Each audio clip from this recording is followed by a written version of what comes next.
I'm Candice Felice. In this Community Life in Northeast Georgia featured podcast, Nora Mill Granary is an operational grist mill sitting alongside the Chattahoochee River in the foothills of the North Georgia mountains. The millstone grinds and produces many corn and wheat-based products such as grits, cornmeal, pancake and waffle mixes, along with many other complementary products.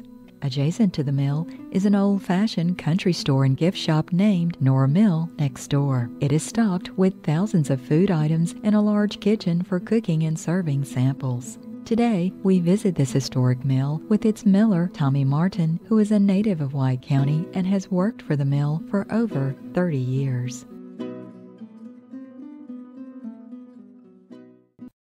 Tommy, thank you for taking the time out on this gorgeous day to speak with us. Well, you're quite welcome. Thank you for coming. I've been milling here since 1989, and some of the facts and some of the things that I'm going to be telling you are just stories that were told to me, handed down from generation to generation, and there's some documented evidence of a lot of the things that's taken place that I'll be sharing with you. I want to go back to when this was just Cherokee Nation.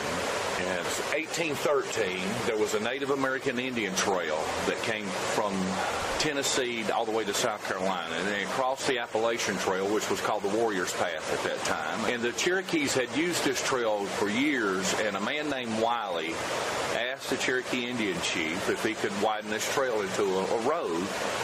And the Cherokees gave him permission, and it went from the Tugelo River in Toccoa all the way to Marysville, Tennessee.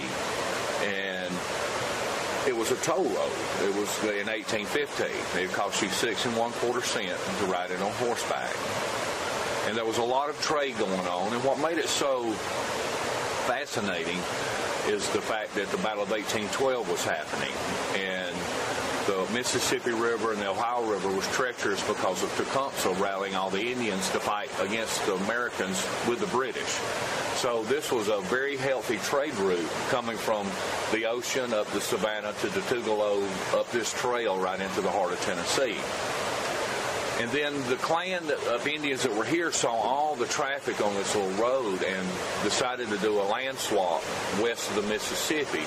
And this was all made into Habersham County. There's like 7 counties now that used to be Habersham County. And there was families from South Carolina that came into the wilderness for the first times, and one of the gentlemen was named Daniel Brown. And the Indians that did not want to leave didn't have to leave, and there was still Indians living here. And he purchased 2,000 acres right here for $200, I was told, for a penny an acre, and built the first mill here. It was a sawmill for years, and then he put a grist mill in. And it's part of the little granary store that we have here. And the store, parts of the old hand-hewn lumber are still underneath where the actual old Daniel Brown's mill is still under there.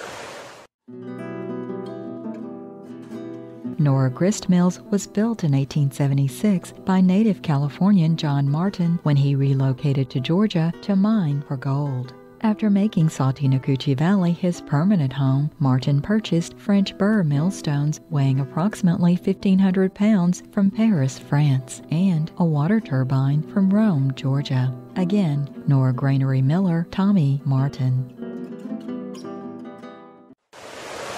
The stones came from France. They used them as ballast weights in the bottom of ships, brought them over, and then they took American granite and put them in the bottom of ships and took back to Europe. They didn't have that type of granite in Europe. So there was a lot of different trading taking place. But John built this, really did a good job building it up. And of course, he was up in his years when he did this, and it wasn't very long after that that he sold all this to Captain Nichols at the Indian Mound. Captain Nichols owned it for a very short time, and he sold all the property to a family named Honeycutt. And in 1902, Dr. Lamb Hardman moved from Commerce, Georgia here and bought all the property and named the mill Nora after his little sister that had passed away. And over the years, Lamb went on to become governor of the state of Georgia in the 20s. He started a huge dairy farm down here. There was a lot of different families that leased a mill from the Hardman family over the years. I know of Westmoreland's, Benton's, Tom Farmer, a man named Lewis. There was a lot of different people that came in and leased the building over the years and milled for the community. And there was a lot of community milling going on here. And at the same time, Lamb, he was governor. And at the same time, Herbert Hoover was Secretary of Commerce before he was president. Well, Herbert Hoover inspected our mill one time because there was a white biscuit coming out of Helen, Georgia, and no one had bleached flour yet. And he came down here to investigate, Herbert Hoover himself, and it was rice being ground on the roller mills in there, and it was rice flour. But it was of such a big deal, they didn't want to let someone underneath him come. He wanted to find out for himself what they were doing. Back up just a second with the discovery of gold. Unicoi Turnpike, once again, played a big role with Europeans coming, just getting off the ships, coming right up the Savannah River, Tugelo River, onto this trail, and they just flooded the area here. And the mill then was Daniel Brown's. It hadn't got to this big mill yet. But after the community started growing, and when John Martin was here, everything settled down. Everybody started going to grinding and living off the land, and the gold was gone. So there was a lot of milling taking place at that time. And there was farmers that would follow the year that would just be lined up waiting to get their turn to have their corn ground. These are still the actual 1876 French stones that we grind on. The actual 1876 water turbine we're still using to power the stone. There's been a lot of things that have changed. We've rebuilt the dams a couple of times, the raceway. In fact, you may be hearing the water falling over the dam right now. And in 1981, a gentleman named Ron Fain came in and started leasing the property. And when he started leasing the property, he was afraid. He was a big history antique buff and retired lieutenant colonel. He wanted something historic for the people in this area to come and visit. Well, at the same time, he remembered stone ground cornmeal and stone ground grits. And his father was born here in 1897 and moved to Akron, Ohio to work in the Goodyear plants after World War I. Well, when Ron started getting close to retirement in the military, he moved his wife and the children down here to the old home place. And his brother and he were some of the first business owners in Helen. And Ron had an antique store uptown. Ron came in, and they were using the roller mills inside. Roller mills took the place of the stones. It was an industrial revolution around 1887. And they started mass producing large quantities, but it cooked the corn oil, gummed up the machinery, so they had to degerminate corn to mass produce. Then the word enriched was invented after World War I because they didn't know they were taking all the vitamins and minerals out.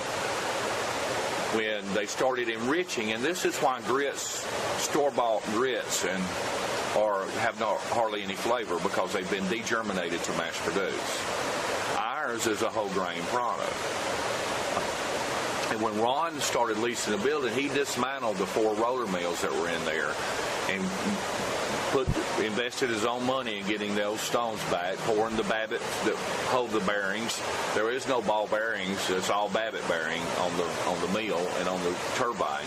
And he spent his own money building the dam back and got this all back working, because he knew if you ever tasted a whole grain product, you was going to love it. And before the computer age, on all the labels, on the recipes, on all of our packages, on the back was a mail order form. You could come in, purchase a product, take it home, because we're on a well-beaten path here on 75 right outside of Helen, and there's a lot of people that travel and come in and they buy something, take it home, and they love it, and they reorder from us.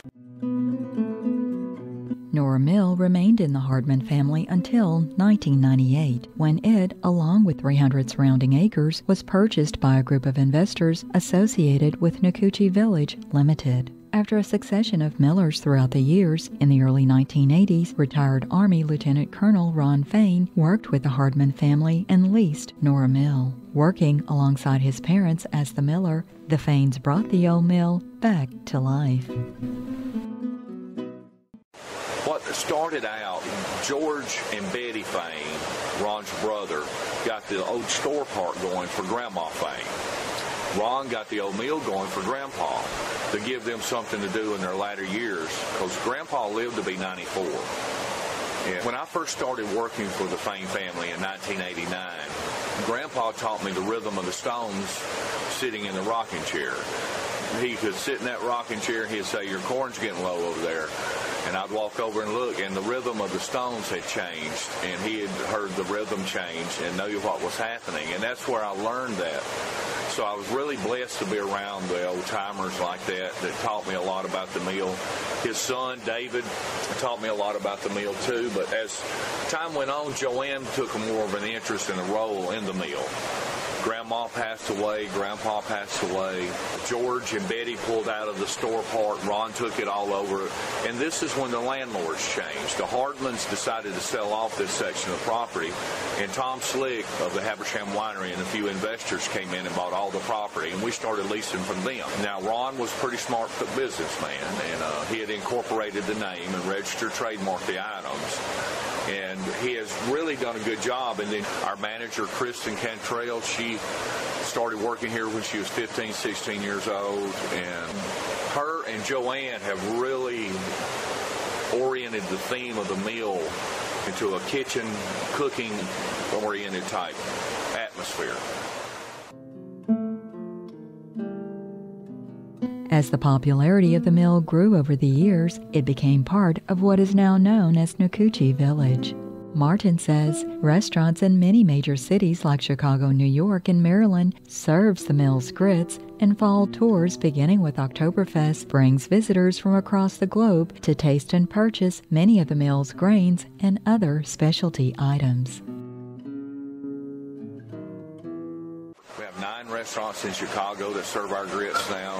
5 in New York. We have warehouses that distribute to different restaurants in New York and Maryland.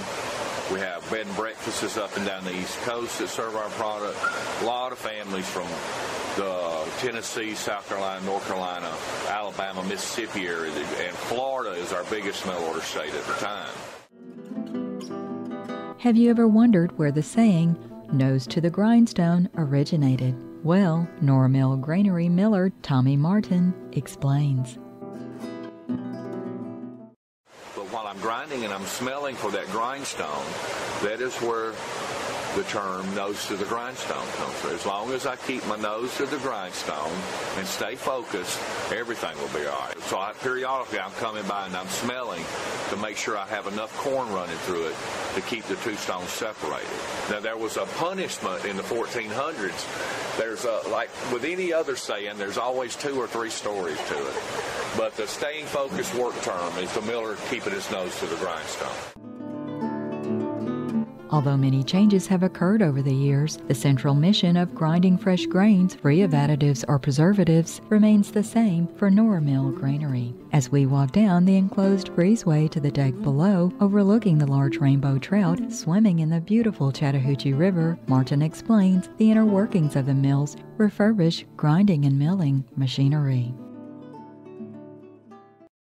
Right now we're looking over the railing on the back porch at the turbine. It's an actual cast iron turbine purchased in Rome, Georgia. The raceway comes from the mill pond. The dam's elevated. The dam is there for a reason, to elevate the water, to give us a body of water.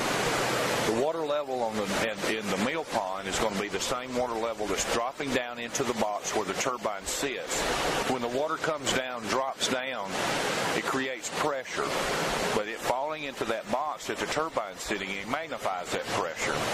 There's a gate valve that I have control inside that opens the internal mechanism. It's called a sleeve gate, and it raises the sleeve gate up, and the pressure causes the internal mechanism to spin. That causes the pinion gears to spin. Notice the wooden teeth on those gears? Those are shear pins. They're not really shear pins, but if anything malfunctions, it'll shear off a cheap wooden tooth instead of breaking a tooth off off of that 1836 year. They built things back then to last. And those wooden teeth, Kathy's husband made those, and those are about 20 months old now. But that's just a safety feature. If it were to hit metal on metal, it could bend the shaft, tear the bearing out. That's that way because they built things to last back then. Since this is live water, do you ever get any fish in? The Unicoi Outfitters stock this. This is private property, both sides. In Georgia, the term is a navigable river. A navigable means that a certain size craft can navigate up and down that. That's not mean inner tubes, kayaking, floating on a raft. This is how they can stock this, and they charge half-day, whole-day fly fishing excursions. And right now, when we finish right here, Candice, I'll take you down and show you the big fish. Okay. All right. So we ready to go down? Yeah.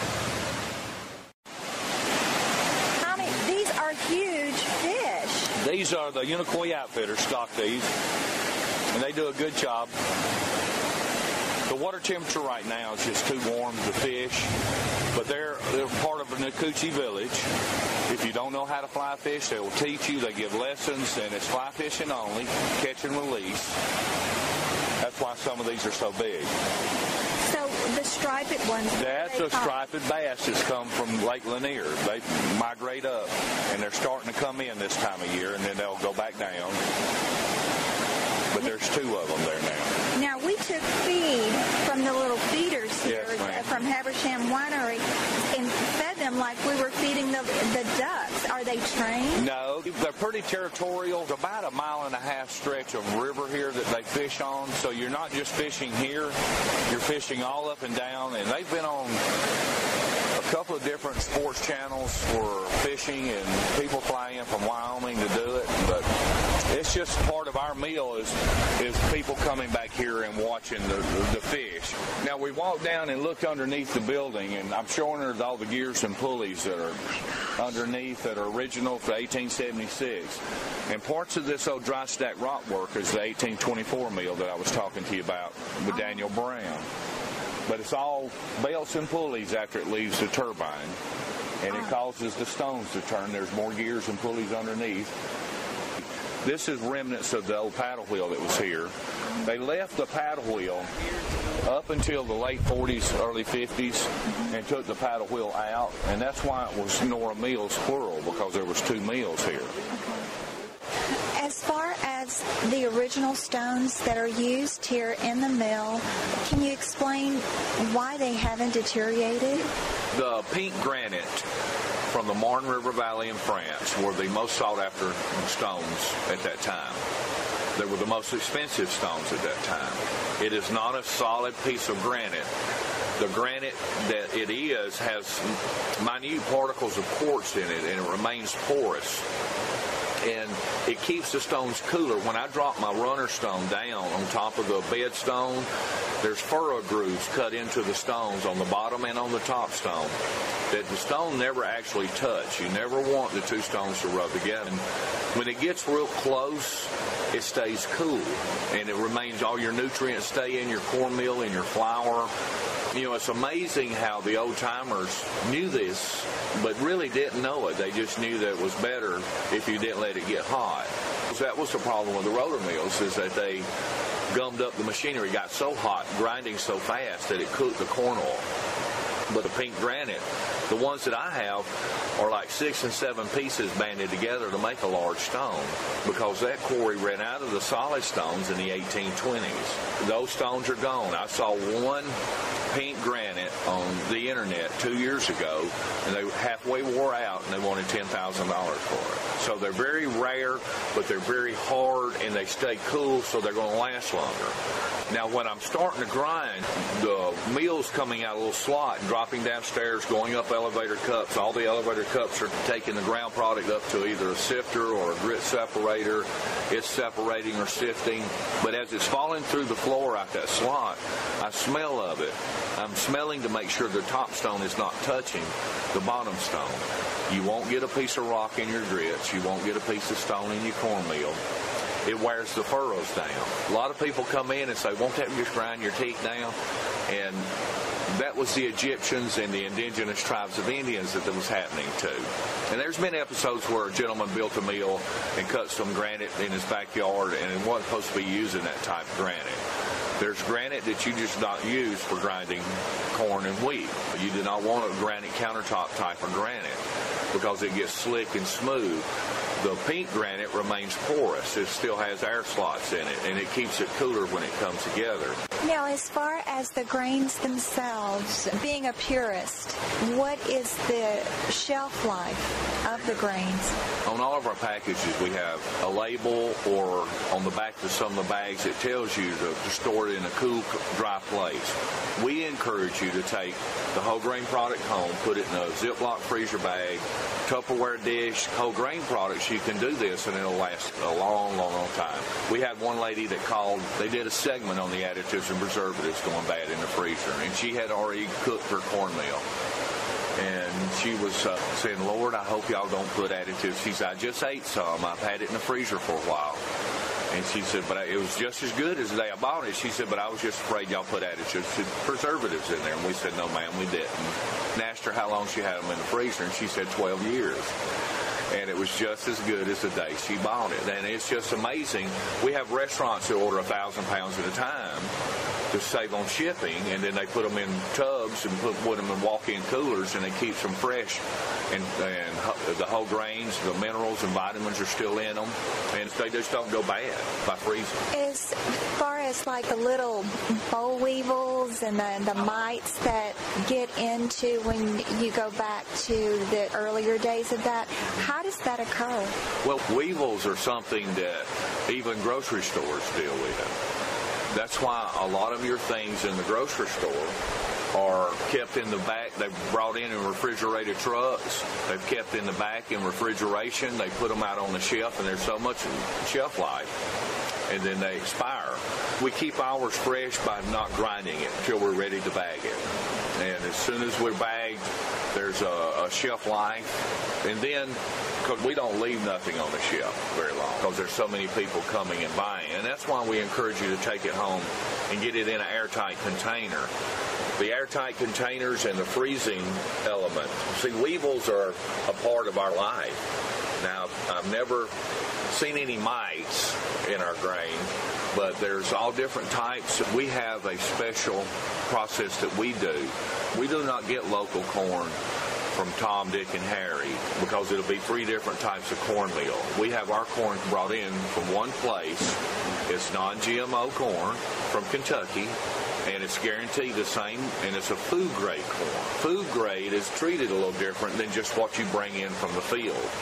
Food grade is dried from 27% moisture content down to 16% moisture content to kill an alpha toxin and a mycotoxin. And this process eliminates a lot of that.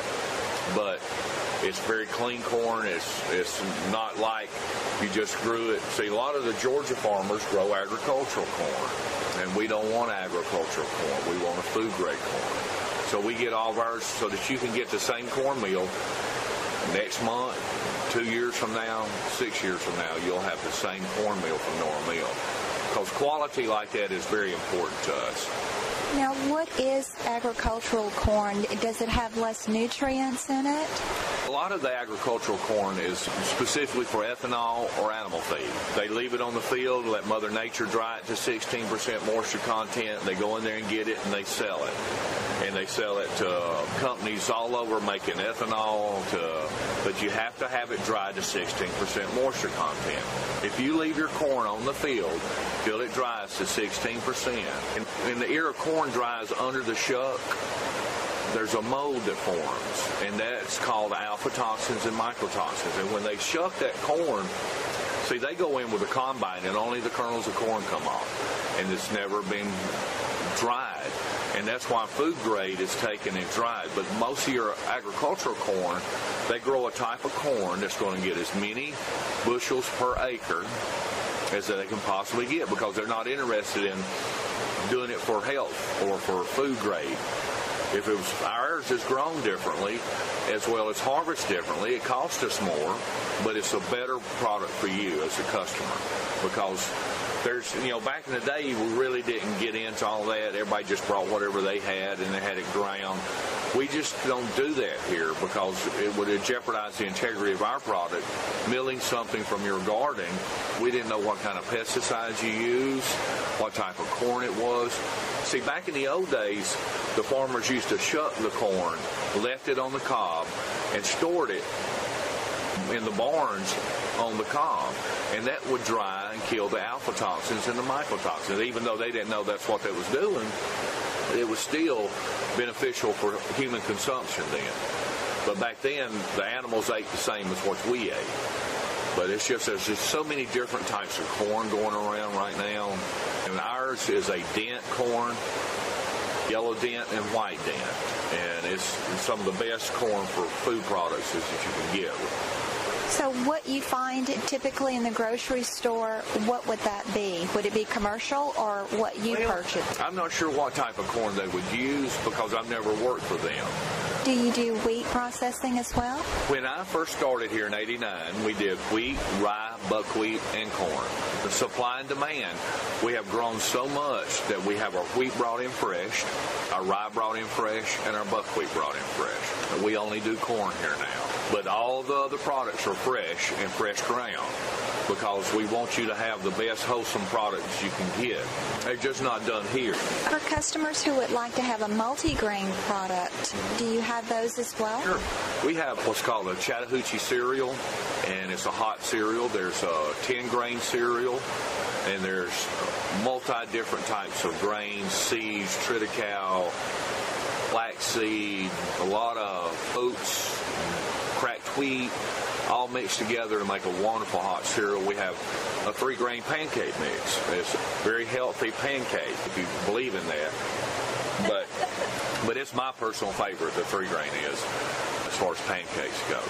And it's a very popular seller. We'll have sample grits cooked, and it's Pioneer's porridge. And Pioneer's porridge is cracked wheat rice, yellow and white grits all mixed together. The instructions are on the back on all of our packages that we sell.